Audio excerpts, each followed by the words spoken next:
Good evening and welcome back to Cecilia. We are starting a new volume and a new book today, and hopefully, as it did once before, that reading Cecilia will calm my shattered nerves of earlier today. I hope you've had a better bank holiday Monday than I have, but I'm also hoping that mine will look up now that I have Cecilia to hand. Volume 2, Book 3, Chapter 1, An Application. Cecilia, upon her return home, heard with some surprise that Mr. and Mrs. Harrel were by themselves in the drawing-room, and while she was upon the stairs, Mrs. Harrel ran out, calling eagerly, "Is that my brother?" Before she could make an answer, Mr. Harrel, in the same impatient tone, exclaimed, "Is it Mr. Arnott?" "No," said Cecilia. "Did you expect him late?" "Expect him? Yes," answered Mr. Harrel. "I have expected him the whole evening, and cannot conceive what he has done with himself." "'Tis abominably provoking," said Mrs. Harrel, "that he should be out of the way just now when he is wanted. However, I dare say tomorrow will do as well." "I don't know that," cried Mr. Harrel. "Reeves is such a wretch that I am sure he would give me all the trouble in his power." Here Mr. Arnott entered, and Mrs. Harrel called out, "Oh, brother, we have been distressed for you cruelly. We have had a man here who has plagued Mr. Harrel to death, and we wanted you sadly to speak to him." "I should have been very glad," said Mr. Arnott, "to have been of any use, and perhaps it is not yet too late. Who is the man?" "Oh," cried Mr. Harrel carelessly, "only a fellow from that rascally tailor who has been so troublesome to me lately. He has had the impudence, because I did not pay him the moment he was pleased to want his money, to put the bill into the hands of one Reeves, a griping attorney, who has been here this evening, and thought proper to talk to me pretty freely. I can tell the gentleman I shall not easily forget his impertinence. However, I really wish meantime I could get rid of him." "How much is the bill, sir?" said Mr. Arnott. "Why, it's rather a round sum, but I don't know how it is. One's bills mount up before one is aware. Those fellows charge such confounded sums for tape and buckram. I hardly know what I have had of him, and yet he has run me up a bill between £300 and £400.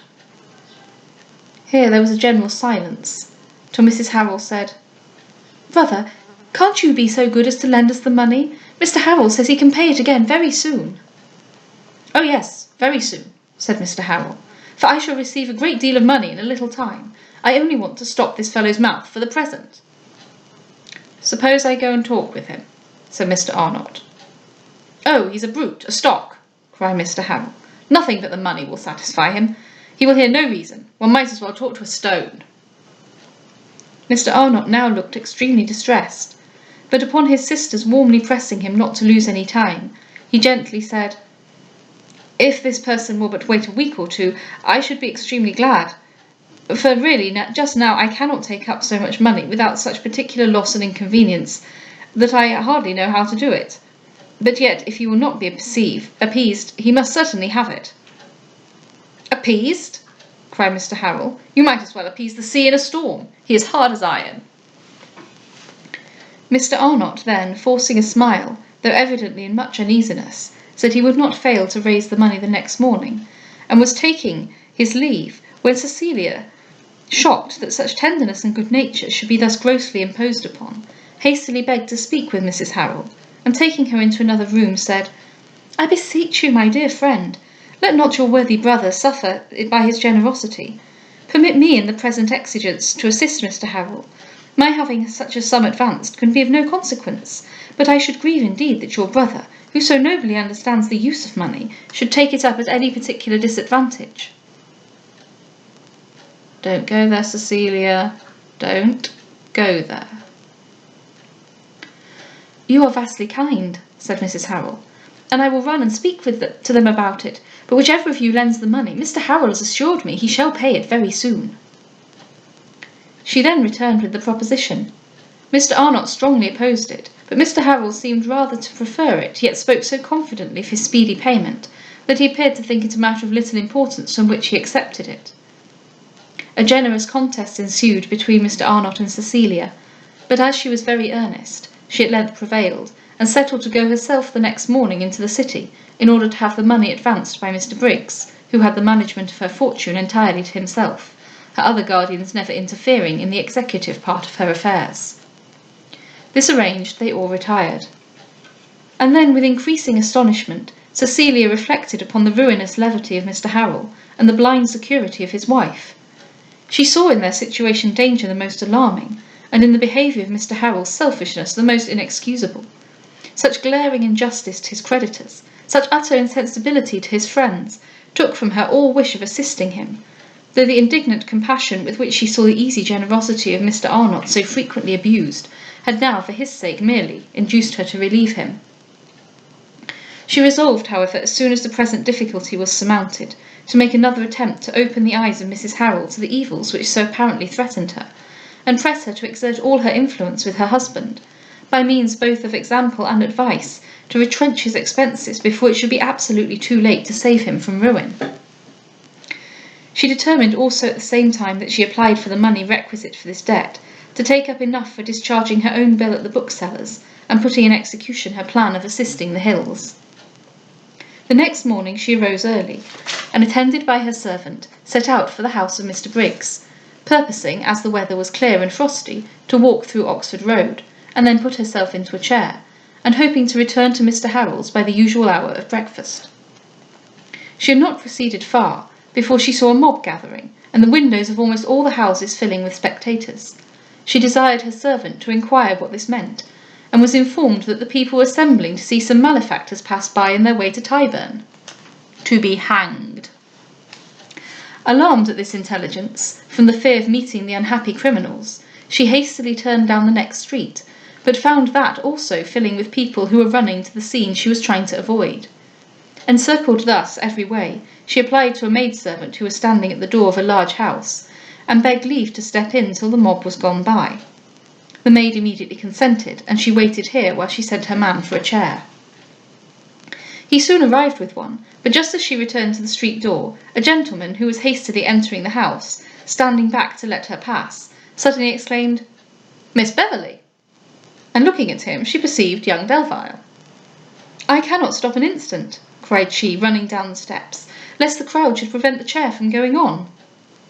"Will you not first," said he, handing her in, "tell me what news you have heard?" "News?" repeated she. "No, I have heard none." "You will only then laugh at me for these officious offers you did so well to reject." "I know not what offers you mean." "They were indeed superfluous, and therefore I wonder not you have forgotten them. Shall I tell the chairman whither to go?" "To Mr. Briggs, but I cannot imagine what you mean." "To Mr. Briggs," repeated he. "Oh, live for ever French beads and Bristol stones! Fresh offers may perhaps be made there, impertinent, officious, and useless as mine." He then told her servant the direction, and making his bow, went into the house she had just quitted. Cecilia, extremely amazed by this short but unintelligible conversation, would again have called upon him to explain his meaning, but found the crowd increasing so fast that she could not venture to detain the chair, which with difficulty made its way to the adjoining streets. But her surprise at what had passed so entirely occupied her, that when she stopped at the house of Mr. Briggs, she had almost forgotten what had brought her thither. The footboy who came to the door told her that his master was at home, but not well. She desired he might be acquainted that she wished to speak to him upon business, and would wait upon him again at any hour when he thought he should be able to see her. The boy returned with an answer that she might call again the next week. Cecilia, knowing that so long a delay would destroy all the kindness of her intention, determined to write to him for the money, and therefore went into the parlour and desired to have pen and ink. The boy, after making her wait some time in a room without any fire, brought her a pen and a little ink in a broken teacup, saying, "Master begs you won't spirit us about, for he's got no more, and all our blacking's as good as gone." "Blacking?" repeated Cecilia. "Yes, miss. When master's shoes are blacked, he commonly gets a little drap of fresh ink."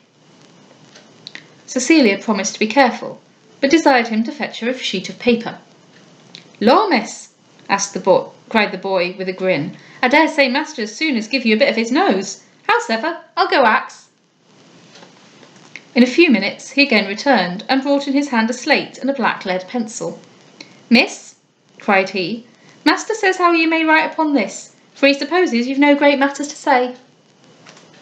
Cecilia, much astonished at this extreme parsimony, was obliged to consent, but as the point of the pencil was very blunt, desired the boy to get her a knife that she might cut it. He obeyed, but said, "Pray, miss, take care it ben't known, for master don't do such a thing once in a year, and if he'd knowed I'd got you in a knife, he'd go nigh to give me a good pull to the head." Cecilia then wrote upon the slate her desire to be informed in what manner she should send him her receipt for £600, which he begged to have instantly advanced. The boy came back grinning, and holding up his hands, and said, "Miss, there's a fine piece of work upstairs. Master's in a peck of troubles, but he says he'll come down if you'll stay till he's got his things on." "Does he keep his bed then? I hope I have not made him rise." "No, miss, he don't keep his bed, only he must get ready, for he wears no great matters of clothes when he's alone. You ought to know, miss," lowering his voice, "that day as he went abroad with our sweep's clothes on, he comed home in such a pickle you never see. I believe somebody knocked him in the kennel, so does Moll, but don't you say as I told you. He's been special bad ever since. Moll and I was as glad as could be, because he's so plaguey sharp, for to let you know, miss, he's so near, it's partly a wonder how he lives at all, and yet he's worth a power of money too." "Well, well," said Cecilia, not very desirous to encourage his forwardness. "If I want anything, I'll call for you." The boy, however, glad to tell his tale, went on. "Our Moll won't stay with him above a week longer, miss, because she says how she can't get nothing to eat, but just some old stinking fish salt meat that stayed in the butcher's shop so long it would make it all sick to look at it. But Moll's pretty nice. Howsever, miss, to let you know, we don't get a good meal so often as once a quarter. Why, this last week we hadn't had nothing at all but some dry musty red herrings, so you may think, miss, we kept pretty sharp." He was now interrupted by hearing Mr. Briggs coming down the stairs, upon which, abruptly breaking off his complaints, he held up his finger to his nose in token of secrecy, and ran hastily into the kitchen. The appearance of Mr. Briggs was by no means rendered more attractive by illness and negligence of dress. He had on a flannel gown and nightcap. His black beard, of many days' growth, was long and grim, and upon his nose and one of his cheeks was a large patch of brown paper, which, as he entered the room, he held on with both his hands. Cecilia made many apologies for having disturbed him, and some civil inquiries concerning his health. "Aye, aye," cried he pettishly, "bad enough, all along of that trumpery masquerade. Wish I had not gone, fool for my pains." "When were you taken ill, sir?" "Met with an accident, got a fall, broke my head, like to have lost my wig. Wish the masquerade at old Nick. Thought it would cost nothing or would not have gone. Warrant shan't get me so soon to another." "Did you fall in going home, sir?" "Aye, aye, plump in the kennel. Could hardly get out of it. Felt myself a-going, was afraid to tear my clothes, knew the rascal would make me pay for them, so by holding up the old sack came bolt on my face. Off pops my wig, could not tell what to do, all as dark as pitch." "Did you not call for help?" "Nobody by but Scrubs. Knew they would not help for nothing. Scrawled out as I could, groped about for my wig, found it at last, all soused in the mud, stuck to my head like Turner's crate." "I hope, then, you got into a hackney coach?" "What for? To make things worse. Was not bad enough, eh? Must pay 2 shillings besides." "But how did you find yourself when you got home, sir?" "How? Why, wet as muck. My head all bumps, my cheek all cut, my nose big as 2, forced to wear a plaster. Half ruined in vinegar. Got a great cold, put me in a fever, never been well since." "But have you had no advice, sir? Should you not send for a physician?" "What to do, eh? Fill me with jalap?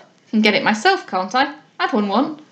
Was taken very bad, thought she'd have popped off, began to flinch, sent for the doctor, proved nothing but a cheat, cost me a guinea, gave it at 4th visit, and he never came again.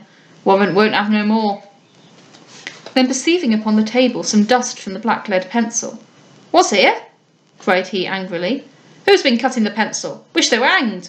Suppose it's the boy, deserves to be horsewhipped. Give him a good banging." Cecilia immediately cleared him by acknowledging she had herself been the culprit. "Aye, aye," cried he, "thought as much all the time. Guessed how it was, nothing but ruin and waste. Sending for money, nobody knows why. Wanting £600. What to do? Throw it in the dirt? Never heard the like. Shan't have it, promise you that," nodding his head. "Shan't have no such thing." "Shan't have it?" cried Cecilia, much surprised. "Why not, sir?" "Keep it for your husband. Get you one soon. Won't have no juggling. Don't be in a hurry. One in my eye." Cecilia then began a very earnest expostulation, assuring him she really wanted the money, for an occasion which would not admit of delay. Her remonstrances, however, he wholly disregarded, telling her that girls knew nothing of the value of money, and ought not to be trusted with it, that he would not hear of such extravagance, and was resolved not to advance her a penny. Cecilia was both provoked and confounded by a refusal so unexpected, and as she thought herself bound in honour to Mr. Harrel not to make known the motive of her urgency, she was for some time totally silenced, till recollecting her account with the bookseller, she determined to rest her plea upon that, persuading that he could not at least deny her money to pay her own bills. He heard her, however, with the utmost contempt. "Books?" he cried. "What do you want with books? Do no good, or lost time. Words get no cash." She informed him his admonitions were now too late, as she had already received them, and must therefore necessarily pay for them. "No, no," cried he. "Send 'em back, that's best. Keep no such rubbish. Won't turn to account. Do better without 'em." "That, sir, will be impossible, for I have had them some time, and cannot expect the bookseller to take them again." Must," cried he. "Can't help himself. Glad to have 'em too. Ah, but a minor can't be made to pay a farthing." Cecilia, with much indignation, heard such fraud recommended, and told him she could by no means consent to follow his advice. But she soon found, to her utter amazement, that he steadily refused to give her any other, or to bestow the slightest attention upon her expostulations, sturdily saying that her uncle had left her a noble estate, and he would take care to see it put in proper hands, by getting her a good and careful husband. "I have no intention, no wish, sir," cried she, "to break into the income or estate left by my uncle. On the contrary, I hold them sacred, and think myself bound in conscience never to live beyond them. But the £10,000 bequeathed me by my father I regard as more peculiarly my own property, and therefore think myself at liberty to dispose of it as I please." "What!" cried he in a rage. "Make it over to a scrubbly bookseller? Give it up for an old pothook? No, no, won't suffer it. Shan't be, I say. If you want some books, go to Moorfields. Pick 'em up enough at an old stall. Get 'em at 2d. apiece. Dear enough too." Cecilia for some time hoped he was merely indulging his strange and sordid humour by an opposition that was only intended to tease her, but she soon found herself extremely mistaken. He was immovable in obstinacy, as he was incorrigible in avarice. He neither troubled himself with enquiries nor reasoning, but was content with refusing her as a child might be refused, by peremptorily telling her she did not know what she wanted, and therefore should not have what she asked. And with this answer, after all that she could urge, she was compelled to leave the house, as he complained that his brown paper plaster wanted fresh dipping in vinegar, and he could stay talking no longer. The disgust with which this behaviour filled her was doubled by the shame and concern of returning to the Harrels with her promise underperformed. She deliberated upon every method that occurred to her of still endeavouring to serve them, but could suggest nothing except trying to prevail upon Mr. Delvile to interfere in her favour. She liked not indeed the office of solicitation to so haughty a man, but having no other expedient, her repugnance gave way to her generosity, and she ordered the chairman to carry her to St. James's Square. And we will pause there. What house do you think Cecilia had arrived in, and what was the meaning of the conversation she had with young Delvile on the doorstep? And I wonder whether the crowds waiting to cheer the prisoners to Tyburn is not a kind of literary memento mori, interestingly placed as the Harrel's ruin beckons ever closer. Good night.